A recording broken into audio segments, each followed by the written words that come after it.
Bapak Ibu CGP hebat semuanya. Hari ini saya Hayatul Azma MPD dari SMK Negeri 1 Batu Sangkar, CGP Angkatan 11 dari Kabupaten Tanah Datar, akan melakukan kegiatan pra-observasi yang akan saya lakukan pada rekan sejawat saya, yaitunya Ibu Latifah Febrianti SPD.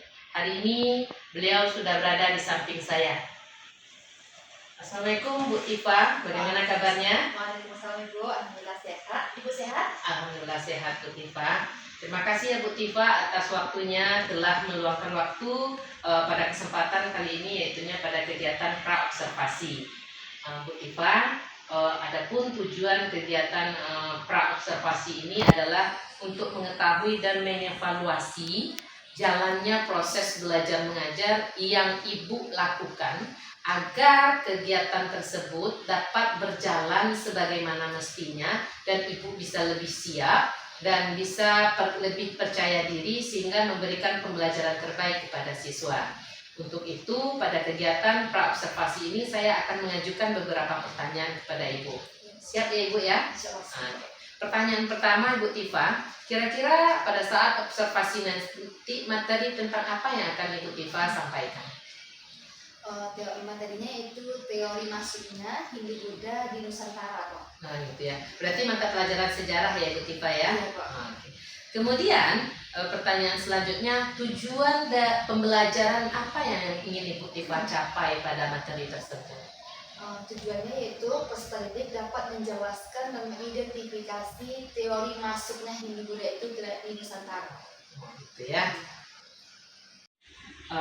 Bu Tifa, pertanyaan yang kedua, kira-kira dari materi yang bersangkutan, area pengembangan yang ingin Ibu Tifa capai tentang apa ya?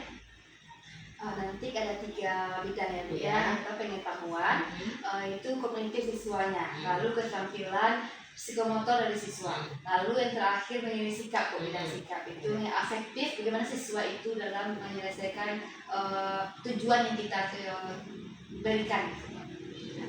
Kemudian pertanyaan selanjutnya tentang rancangan pembelajaran yang diterapkan di kelas ya Bu Tifa. Kira-kira strategi apa yang Bu Tifa laksanakan ketika melaksanakan pembelajaran tersebut? Di sini nanti strategi itu ada pembelajaran berdiferensiasi, Ya. kemudian sosial emosional, dan terakhir pembelajaran yang disiplin positif. Oh gitu ya. Berarti ada 3 ya Bu Tifa ya. Bagaimana pembelajaran berdiferensiasi itu akan memenuhi kebutuhan beragam setiap muridnya. Kemudian pembelajaran sosial emosional bagaimana Bu Tifa mempersiapkan siswa untuk lebih kepada sosial emosionalnya sehingga dia bisa menerima pembelajaran pada hari itu serta pembiasaan dari kebiasaan disiplin positif siswa.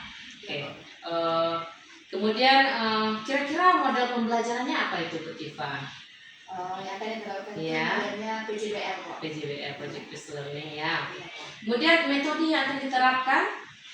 Misalnya ada diskusi kelompok kok, Iya. jadi antara kelompok nanti mendiskusikan bagaimana sih teori dari Hindu-Buddha itu di Nusantara. Ya. Kemudian media apa yang Bu Tifa perlukan ketika observasi nanti? Menggunakan PPT, laptop, infocus, serta untuk menjelaskan sebagai pengantar siswa dari materi yang disampaikan. Ya. Kira-kira Bu Tifa kapan kita akan melaksanakan kegiatan tersebut, hari apa dan jam berapa, kemudian di kelas berapa? Pas juga Bu di jam mengajar saya di hari Rabu jam setelah istirahat jam ke 5 dan 6 itu di kelas 10 MP2. Oh iya. Bu Tifa, ini kan percakapan pra-observasi ya. Nanti akan ada lagi percakapan pasca observasi yang nantinya akan didampingi juga oleh pengajar praktek. Nah, kemudian Bu Tifa, sebelum kita akhiri, kira-kira apa yang Ibu Tifa dapatkan dari pembicaraan kita hari ini? Saya merasa Bu dapat gambaran gitu Bu, bagaimana sih nantinya pada saat observasi apa yang perlu saya persiapkan untuk observasi nantinya, seperti materi, lalu KKPD akan dibagikan kepada siswa, serta mempersiapkan diri Bu untuk bisa pada saat observasi nanti. Terima kasih ya Bu Tifa, mudah-mudahan sampai kegiatan observasi dapat berjalan lancar, Bu Tifa sehat, dan apa yang udah kita bicarakan pada saat ini bisa dilaksanakan pada saat observasi nanti. Terima kasih atas waktunya Bu Tifa, kita akan berjumpa lagi nanti pada saat observasi. Terima kasih Bu Tifa, Assalamualaikum warahmatullahi wabarakatuh. Waalaikumsalam warahmatullahi wabarakatuh.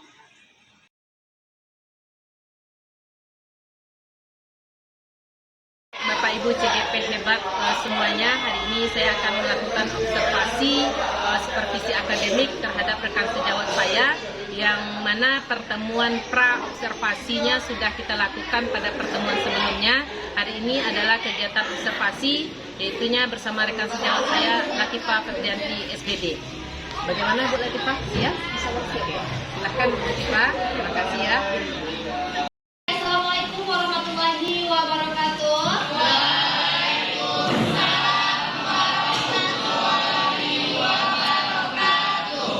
How are you today? Baik ya? Sehat? Oke, seperti biasa, Ibu akan ambil absen terlebih dahulu. Namun kali ini ada perbedaan ya. Untuk absen kita hari ini kita pakai password. Setuju? Oke. Password hari ini juga berbeda dengan password sebelumnya. Password hari ini kita pakai jika maka. Silakan ungkapkan perasaan Anda, bagaimana perasaannya di siang cerah ini. Nah, jika disebutkan anak pertama, disebutkan jika. Jika anak berikutnya berarti maka lagi. Oke? Paham? Nah, oke. Kita mulai ya. Aprilani Putri, jika aku sedih, aku sedih. Aisyah Triwulandari, maka aku sendirian. Maka aku sendirian. Alif Firmansyah, jika. Ya, Lep.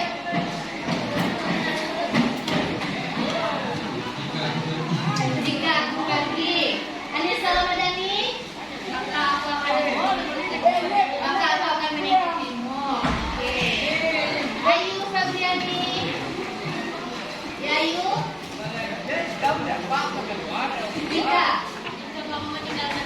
Jika kamu meninggalkanku, Bima Habibi.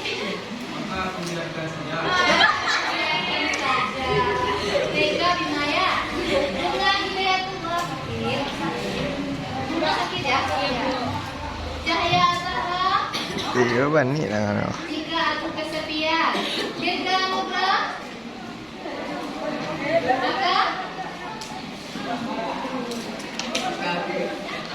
Maka aku ketawa. Farel,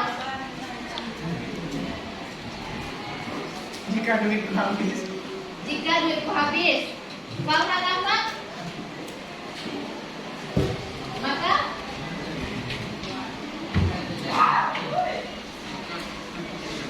aku mencari lagi.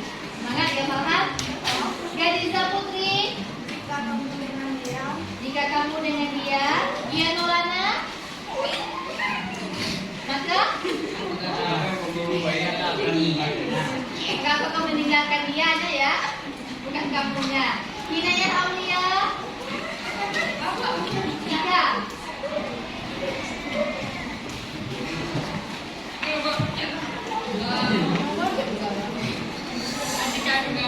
aku galau. Minta Rita, maka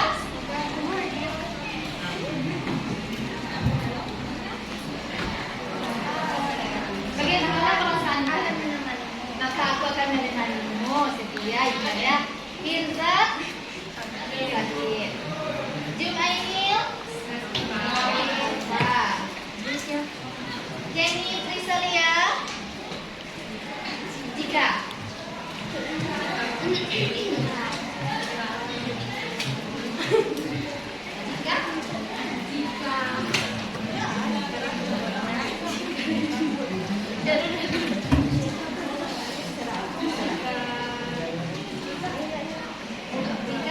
jika aku lapar, Keiza, maka aku akan menyuapimu. Keiza, jika aku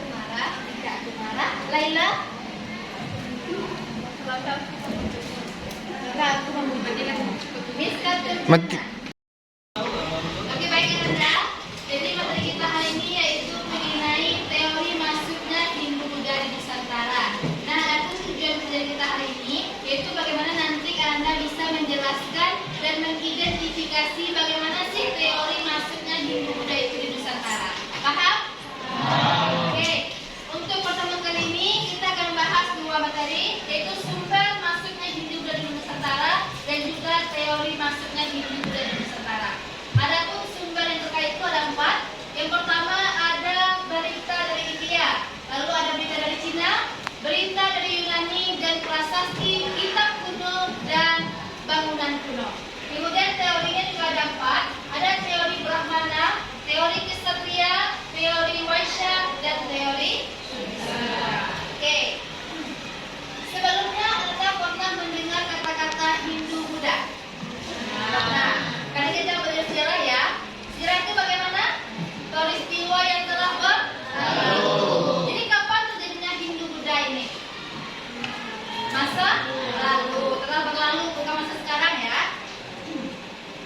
Dan ada juga mengatakan bahwa Indonesia itu oleh UNESCO bahwa dianggap sebagai negara super power dalam bidang kebudayaan. Nah, UNESCO mengatakan Indonesia dianggap sebagai negara yang super powernya terhadap di bidang kebudayaan. Kenapa demikian? Mengapa dibilang negara Indonesia itu sebagai super power dalam kebudayaan? Nih, siapa yang bisa baca? Mereka apa? Bima, baca Bima. Alasan mengapa UNESCO mengatakan bahwa Indonesia itu sebagai negara super power dalam bidang kebudayaan. Betul semua. Jadi, Keberagaman budaya yang ada di Indonesia, salah satu keberagaman yang patut kita syukuri adalah terkait kehidupan beragama di Indonesia yang sangat menjaga toleransi antara penduduknya. Beberapa agama yang diakui oleh negara adalah Hindu dan Buddha. Kajian sejarah mencatat perjalanan panjang hingga dua agama tersebut dapat sampai di Kepulauan Nusantara. Diskusi dan perdebatan mengenai kedatangan kedua agama tersebut ke Nusantara menambah kasanah kajian sejarah di Indonesia. oke, terima kasih Bima. Semua terdengar? Ini alasan mengapa UNESCO itu mengatakan Indonesia memiliki super power dalam bidang kebudayaan. Dari dua itu Hindu Buddha memiliki perbedaan itu agama. Jika agamanya berbeda, maka akan menjadi kebudayaan yang berbeda. Contoh kecilnya kita perhatikan. Kita di sini Anda Ibu semuanya dari jalan berbeda, pasti memiliki kebudayaan yang berbeda. Oke, selain itu salah satu contohnya Indonesia memiliki kaya budaya. Setiap daerah saja berbeda, apalagi di yang pertama berita dari India, lalu berita dari Cina, kemudian dari Yunani, terakhir prasasti, kitab dan bangunan. Berarti kalau kuno berarti sudah lengkap. Teori ada berapa tadi? Yang pertama teori Brahmana, lalu teori Ksatria, kemudian teori Vaishya, terakhir teori Sura. Nah, apa itu? Diskusi. Saatnya diskusi. Oke, kita akan mendiskusikan dari sumber dan teori tadi. Sumber ada berapa? 4. Teori 4. Sekarang kita bagi kelompok menjadi 4. Kelompoknya sesuai dengan kelompok yang kemarin. Silakan duduk berkelompok.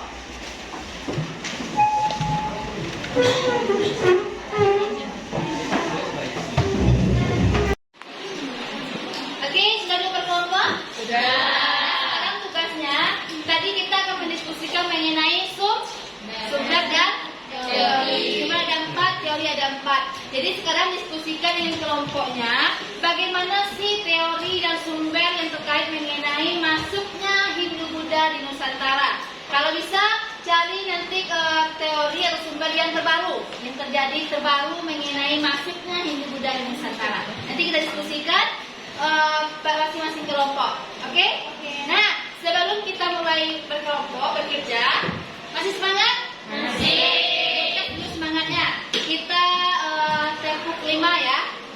2, 3, 4, dan 5. Seperti biasa, dapur 1 itu apa? Yes. 1, yes. Dapur 2? Oke. Dapur 3? Semangat. Dapur 4? Konsentrasi. Dapur 5? Siap belajar. Oke, kita coba. 1, yes. 2, oke. 3, semangat. 4, konsentrasi. 5, siap belajar. Dapur 5, siap belajar. Oke, siap belajar, silakan dikerjakan per kelompok. Nanti kalau ada keraguan, boleh langsung tanyakan ya. Oke.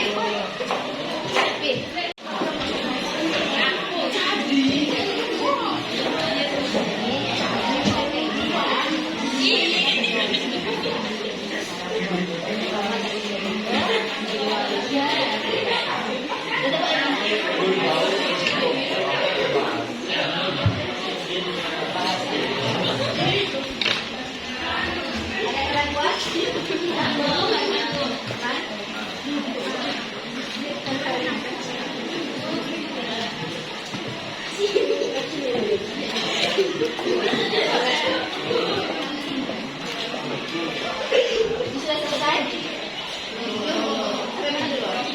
Sudah?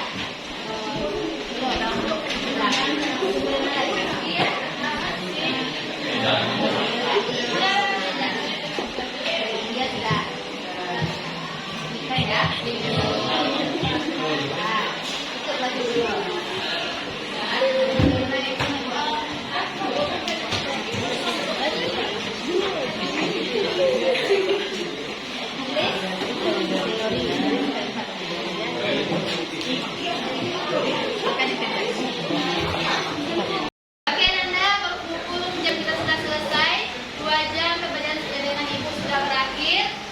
Tugas kelompok sudah selesai? Sudah. Presentasi lagi ya? Boleh kita lanjutkan presentasinya minggu depan. Jadi Ibu harap ada nanti tanya jawab mengenai materi hari ini, teori dan sumber masuknya Hindu Buddha di Nusantara. Oke, terima kasih dengan Ibu. Selama Ibu di depan ini jika ada salah kata mohon maaf. Bu akhiri, assalamualaikum warahmatullahi wabarakatuh. Waalaikumsalam warahmatullahi wabarakatuh. Oke, sampai jumpa minggu depan ya.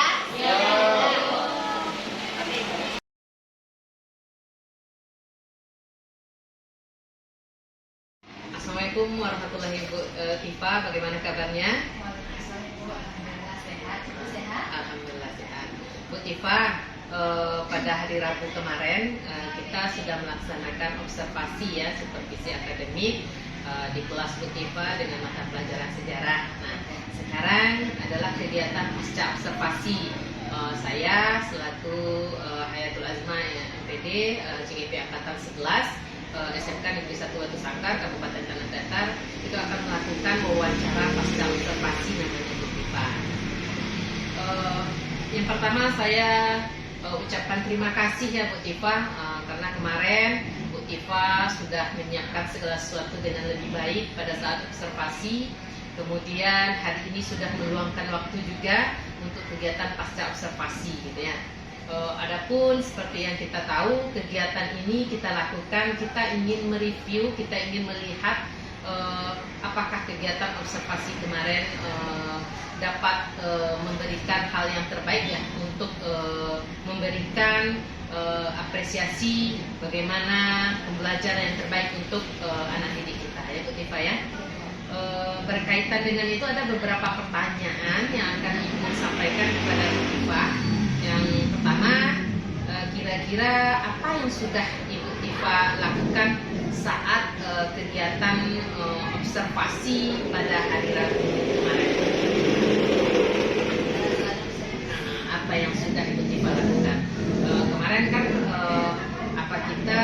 area pengembangan kita kan 3 ya Bu Tifa, adanya strateginya itu ada pembelajaran berdiferensiasi, kemudian ada KSE, pembelajaran sosial emosional, kemudian ada disiplin positif gitu ya, bagaimana siswa ini bisa menjadikan dirinya lebih disiplin dalam belajar gitu ya. Nah, kira-kira apa yang sudah dilakukan pada saat mengajar tersebut? Pada saat mengajar kemarin kelasnya sudah dilaksanakan juga bagi itu dari kompetensinya, juga sosial emosional dan juga positif yang dilaksanakan di kelas. Jadi pada saat pelajaran siswa sudah mencapai ketiga area pengamanan yang direncanakan sebagai observasi. Ya. Kemudian pertanyaan yang kedua, apa yang menjadi indikator ketercapaian strategi pengembangan tersebut? Apa yang menjadi indikatornya bagi Ibu Latifah?